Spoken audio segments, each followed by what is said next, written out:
Hi, everyone, and welcome to today's English mini lesson. We're talking critical thinking. And today we're going to learn the importance of critical thinking for problem solving in work, school, and everyday life with this mini lesson. You know, thinking critically means that the answer might not be found right in the reading or on the slides. It means you need to take the information that you are given, do some more research, and then come up with a conclusion. One job that uses lots of critical thinking is graphic design. The job of a designer is to solve a problem, and this means that the answer is not just there, or the client would have designed it themselves. So let's hop in.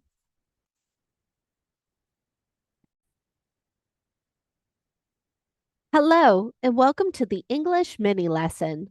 Some of you may be watching on YouTube. Some of you may be listening on a podcast. And some of you may be subscribed to my Substack. Whichever way you got here, I'm happy you are here. 3 quick housekeeping items we will go over each time. Number 1, be prepared. If you are listening on the podcast, grab a notebook so you can take notes.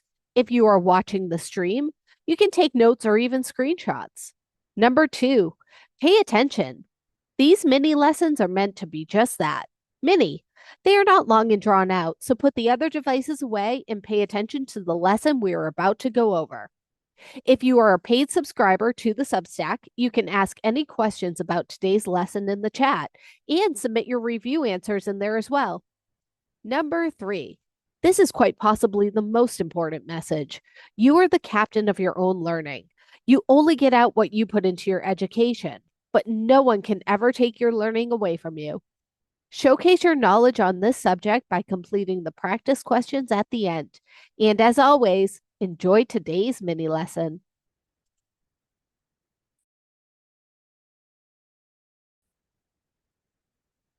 So, what is critical thinking? Critical thinking is the analysis of an issue or situation and the facts, data, or evidence related to it. Ideally, critical thinking is to be done objectively, meaning without the influence from personal feelings, opinions, or biases, and it focuses solely on factual information. You may be thinking, okay, awesome, but I'm going to need some examples. So, here are a couple of examples of critical thinking. A triage nurse analyzes the cases at hand and decides the order by which the patients need to be treated. A plumber evaluates the materials that would best suit a particular job. An attorney reviews evidence and devises a strategy to win a case or to decide whether to settle out of court. A manager analyzes customer feedback forms and uses this information to develop a customer service training session for their employees. So, those are some great examples in the workplace. But what about school or everyday life? You know, a person may be trying to interpret an angry friend's needs, and those needs were expressed through a rush of emotions and snide comments to then be able to give that friend the help and support that they need. A creative writer organizes ideas for the plot of a story and attends to the complex motivations and personalities of the fictional characters. A student confidently and correctly explains his or her peers the methodology used to reach a particular conclusion, or why and how a certain methodology or standard of proof was applied. Let's talk identification. The first step in the critical thinking process is to identify the situation or problem as well as the factors that may influence it.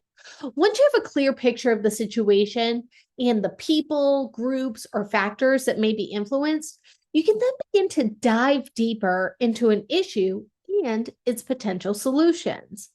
So, how can we improve this? When facing any new situation, question, or scenario, stop to take a mental inventory of the state of affairs and ask yourself the following questions. Who is doing what? What seems to be the reason for this happening? What are the end results and how could they change? Next, let's talk about research. I get it.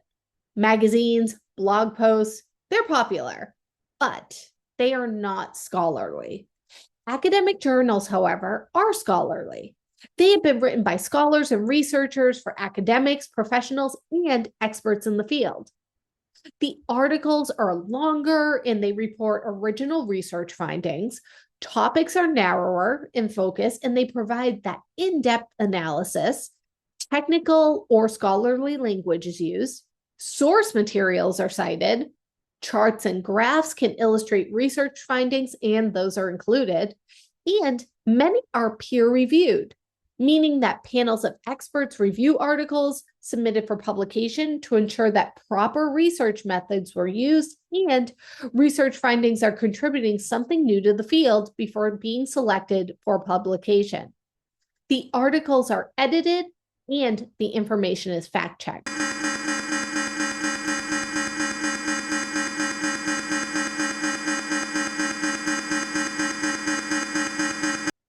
Here's a note.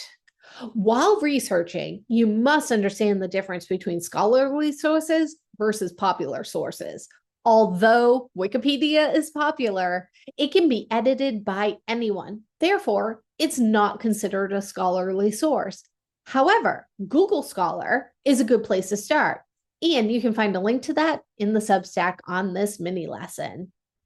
Let's talk a little bit about identifying bias. This skill can be exceedingly difficult. Even as the smartest among us can fail to recognize bias, it happens.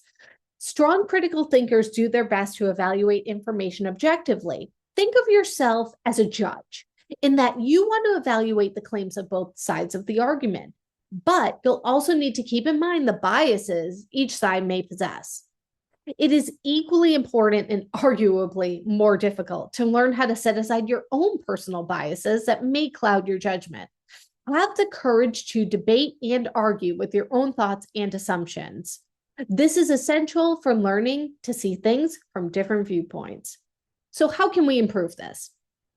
Ruth Wilson of the Bridgemont Academy, she offers some advice. Challenge yourself to identify the evidence that forms your beliefs and assess whether or not your sources are credible. First and foremost, you need to be aware that bias exists. When evaluating information or an argument, you should ask yourself the following questions. Who does this benefit? Does the source of this information appear to have an agenda? Is the source overlooking, ignoring, or leaving out information that doesn't support its beliefs or claims? Is this source using unnecessary language to sway an audience's perception of a fact? Now let's talk about inference. The ability to infer and draw conclusions based on the information presented to you. That information doesn't always come with the summary that spells out what it means. You're often going to need to assess the information given and draw conclusions based upon the raw data. An inference is an educated guess, and your ability to correctly infer can be polished by making a conscious effort to gather as much information as possible before you jump to any conclusions. When faced with a new scenario or situation to evaluate, first, try skimming for clues. Things like headlines, images, and prominently featured statistics, those can help to make a point where you can ask yourself what you think is going on. Then you're going to determine relevance. What information is important? What information should be considered? You need to sort through it. One of the most challenging parts of thinking critically during a challenging scenario is figuring out what information is the most important for your consideration.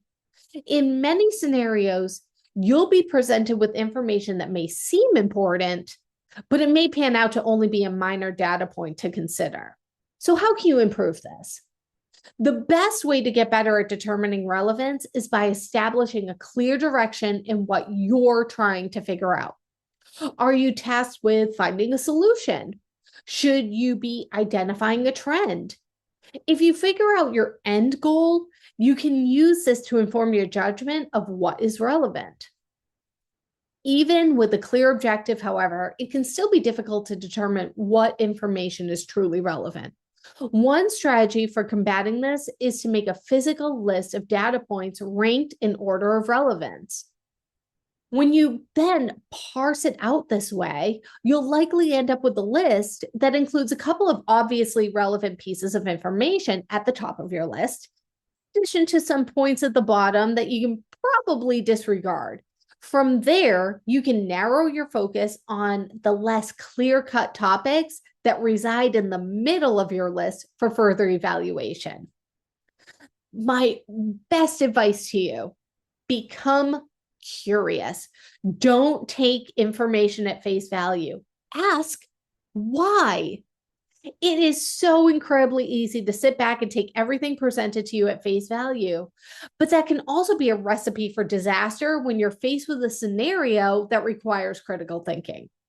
It's true that we're all naturally curious. Just ask any parent who has faced an onslaught of why questions from their child.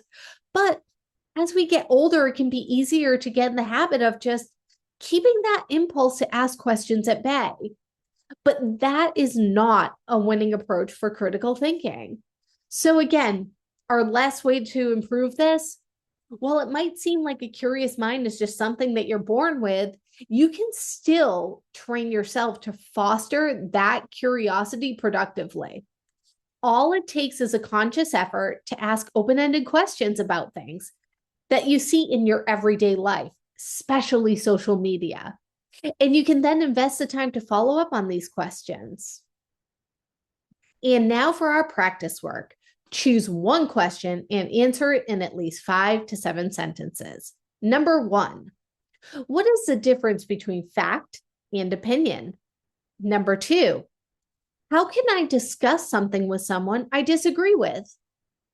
Number 3, what is the difference between work, a job, and a career? A reminder, you can post your answers in the Substack chat and get feedback. Have a great day.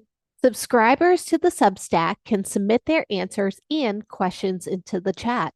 Make sure you subscribe to my YouTube channel, youtube.com, Shannon McNamara, and watch English in a Minute on TikTok at Udale Nisa.